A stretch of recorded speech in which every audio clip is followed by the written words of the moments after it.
Well, hello again. Welcome to your TV. Today we have the Daily Maverick fearing that there is a highly organized, well-funded effort to strip women out of their rights and bring back conservative views into politics.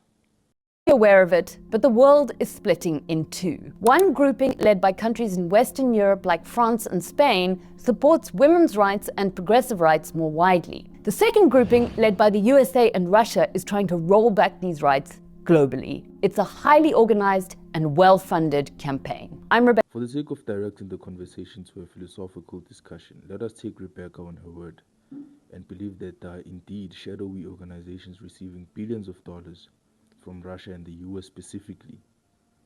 Now, how does Rebecca think these funds compare to the money poured by the United Nations to advocate left-leaning social values, or how they fare against the global dominance of George Soros and open society?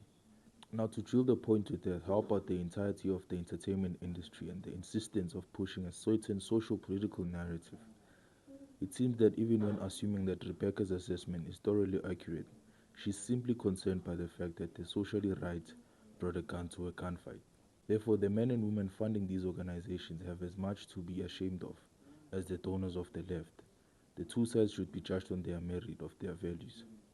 Now, I would not say that the progressive social order is made stupid by the aforementioned donors. I would call it stupid for other reasons.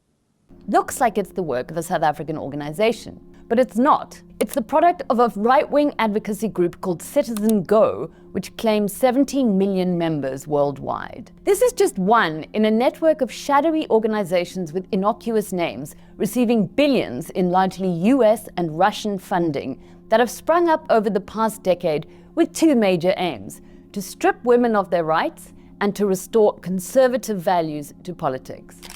Of the two aims of these organizations, I must say I applaud the second aim. However, I cannot oppose the first because I simply do not know what Rebecca means by women's rights. Are we speaking about the right to access education, or are we speaking about the right to have an abortion? Now, both are women's rights in the sense that it is a state enforced legal entitlement. But so was the right to own slaves at a point. Perhaps what she means is that they are attempting to strip women of their inherent but state protected legal entitlements. If this is the way in which abortion is framed, then it is indeed just that the world split into two. With all due respect to the feminists, I do not think that it takes a highly coordinated campaign to convince Africans of the perversion of homosexuality. Now, for those who do not know, Tradwives are an online conservative subculture in which women embody 1950s American feminine aesthetics. Instead of saying what was imaginary is the lifestyle portrayed by these women, which I could get behind. What she says is imaginary is women's happiness within the domestic setting. So, a woman happy? Maybe not, but a woman happy? No, not at all. But I do not want to argue on dopamine levels, but to defend female domesticity. In the words of the great G.K. Chesterton, how can it be a large career to tell other people's children about the rule of three and a small career to tell one's own children about the universe? How can it be brought to be the same thing to everyone and narrow to be everything to someone?